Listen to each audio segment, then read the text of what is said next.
Bueno, hola chicos, vamos a tratar de resolver un poco el coloquio 2 del que les había enviado.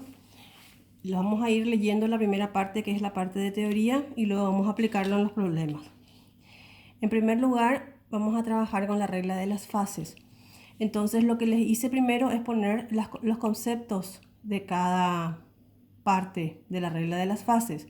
Primeramente, qué es una fase, qué es un componente y qué son los grados de libertad o varianza, que justamente es lo que me permite calcular las reglas de las fases. Los grados de libertad o varianza son los números de factores, es el número de factores variables que se deben dejar fijados para poder definir el estado de equilibrio de un sistema o un sistema en estado de equilibrio. Entonces algo yo tengo que calcular teniendo en cuenta las fases de cada sistema y los componentes intervinientes en este sistema. Y ahí vemos la fórmula. Grados de libertad o phi, que se representa por esta letra griega, es igual a componentes menos fases, número de componentes del sistema menos número de fases más 2. Entonces con eso establecemos los grados de libertad que deben ser fijados. Esta fórmula vamos a utilizar para poder realizar el problema número 1, que me dice: determine el número de componentes, número de fases y grados de libertad de los siguientes sistemas. Y tengo una serie de sistemas. Yo fui desarrollando y vamos a ir mirando de acuerdo a eso y para que ustedes vayan haciendo. Hice como una tablita. Primero recordando siempre de memoria la fórmula de la regla de las fases. Phi es igual al número de fases, el grados de libertad, componentes menos fases más 2. Entonces, primero pongo los componentes, luego las fases y luego aplico la fórmula para calcular los grados de libertad. En el primer punto me dice una solución acuosa de azúcar.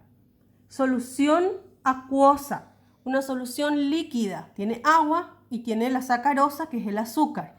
Entonces tengo dos componentes, la sacarosa y el agua. Componentes 2. Como no me dice que es una solución saturada, quiere decir que está totalmente disuelta el azúcar, entonces voy a tener una sola fase, fase líquida. Entonces, componentes 2, fases 1. 2 menos 1, 1 más 2, 3. Entonces debo fijar 3 grados de libertad. Y así voy a ir haciendo para cada uno de los sistemas. El 2 me dice lo mismo, solución acuosa de ácido acético. El ácido acético es el vinagre. Entonces voy a tener el ácido acético por un lado y el agua por otro lado. Dos componentes nuevamente se mezclan, son miscibles. Entonces voy a tener una sola fase líquida. 2 menos 1, 1 más 2, 3.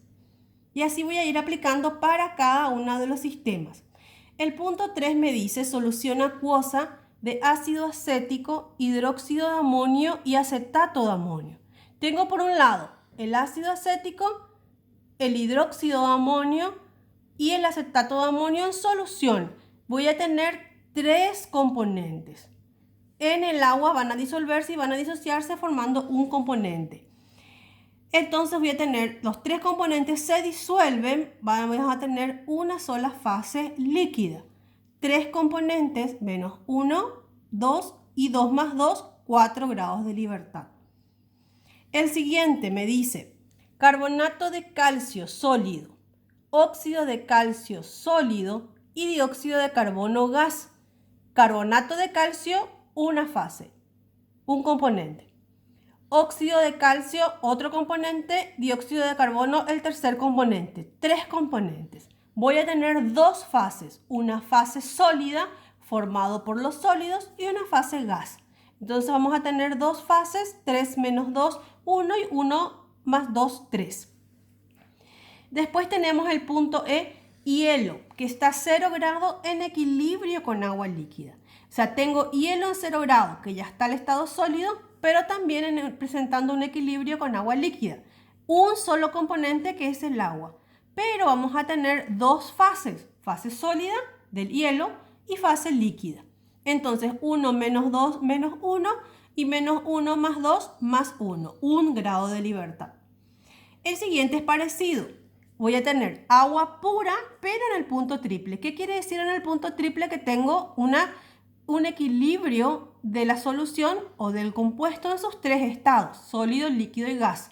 Entonces, componentes 1, siempre 1, agua. ¿En cuántas fases? 3 fases. Fase sólida, fase líquida y fase gas.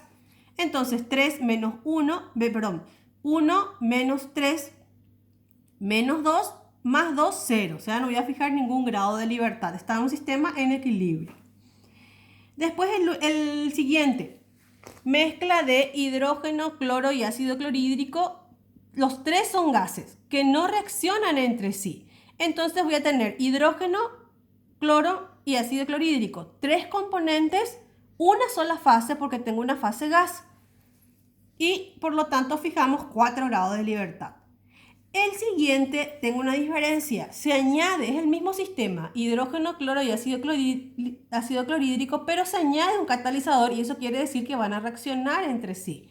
En el caso de que añadamos un catalizador a una reacción, ese catalizador me agrega un grado de libertad.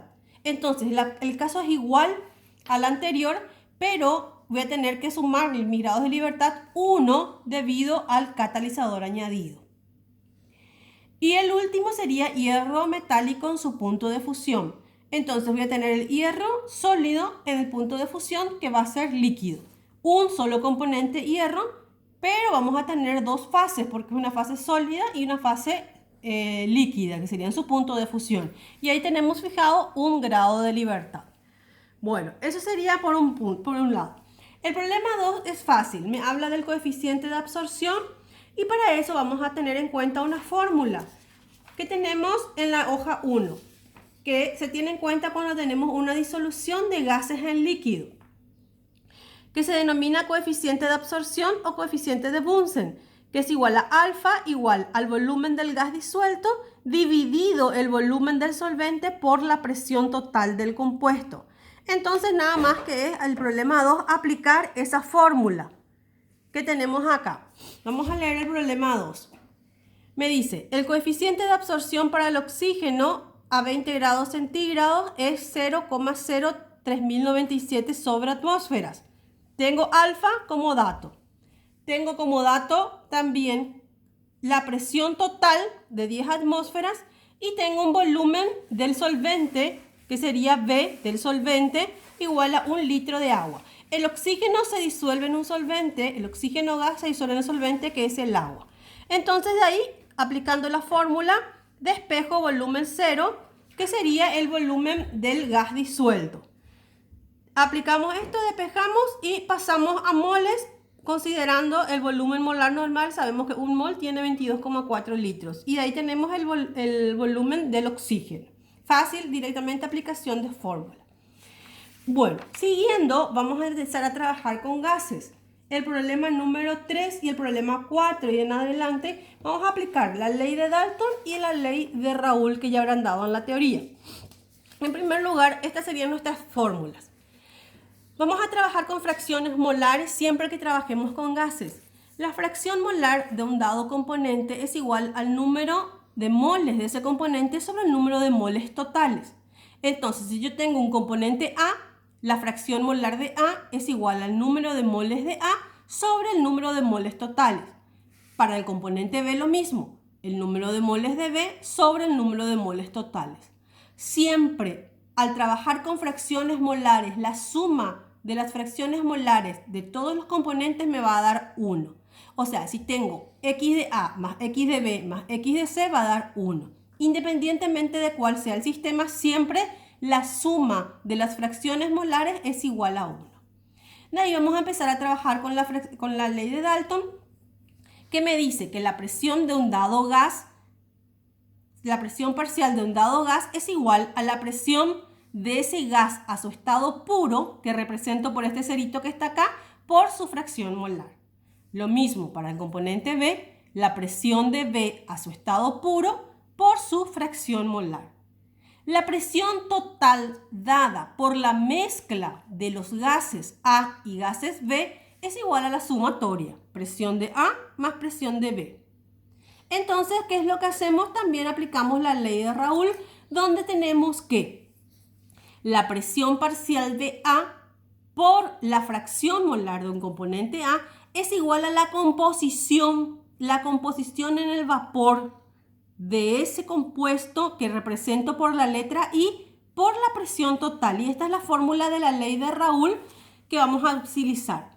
¿Por qué es importante esto? Porque si estoy hablando del estado líquido, le llamo X. Y si estoy hablando en la composición en el vapor, el estado vapor, le llamo Y. Pero I es lo mismo que X, o sea, es la fracción molar, pero del vapor. Bien. Entonces, hasta acá sería nuestra fórmula, que es lo que tienen que ir poniendo en su formulario. El problema 3 es muy fácil, por eso no hicimos. Vamos a pasar directamente al problema 4. Voy a explicar este y ahí les dejo para que vayan haciendo. Bueno, me dice el problema número 4. Tengo una mezcla de helio y de neón. Estos tienen una densidad de 0,28 gramos por litro.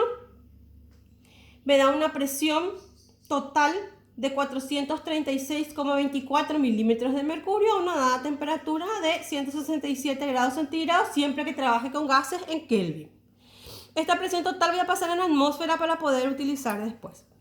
Me pide entonces, ¿qué tengo como dato? La presión total y la densidad. Con densidad nunca trabajamos, entonces tenemos que buscar una fórmula en la que pueda utilizar este dato. Calcular las fracciones molares de la solución gaseosa. O sea, me piden las fracciones molares. X y del helio y X del neón. Entonces, como tenemos una mezcla, nosotros sabemos, una mezcla de dos gases, del helio y del neón, sabemos que el peso molecular de la mezcla es igual al peso molecular del helio por la fracción molar del helio más el peso molecular del neón por la fracción molar del neón. Sabemos que la suma de las fracciones molares, tanto del helio como del neón, es igual a 1. Entonces podemos calcular 1 en función de la otra. La fracción molar del helio va a ser 1 menos la fracción molar del neón. Eso por un lado dejamos pendiente ahí. Vamos a empezar. Siempre que no tengamos cómo trabajar, empezamos con la ley de la ecuación de los gases ideales. P por V es igual a nRT. Entonces empezamos a trabajar con esta fórmula para ver qué podemos hacer. Sabemos que N es igual a masa sobre peso molecular. Entonces, acá tenemos volumen, tenemos masa, podemos introducir lo que es densidad. Entonces, ¿qué es lo que hago? El peso molecular va al primer miembro y el volumen al segundo miembro. Y entonces ahí me queda masa sobre volumen, que es densidad. Y trabajamos con esa otra fórmula que seguro ya conocen de la ecuación de los gases ideales. Presión por peso molecular es igual a densidad por R por T. Y de acá podemos calcular el peso molecular utilizando esa densidad de la mezcla. Entonces aplico esta fórmula y despejo el peso molecular de la mezcla para luego poder reemplazarlo en esta fórmula y calcular las fracciones molares. Entonces, seguimos con este problema y cortamos aquí. El peso molecular de la mezcla va a ser igual.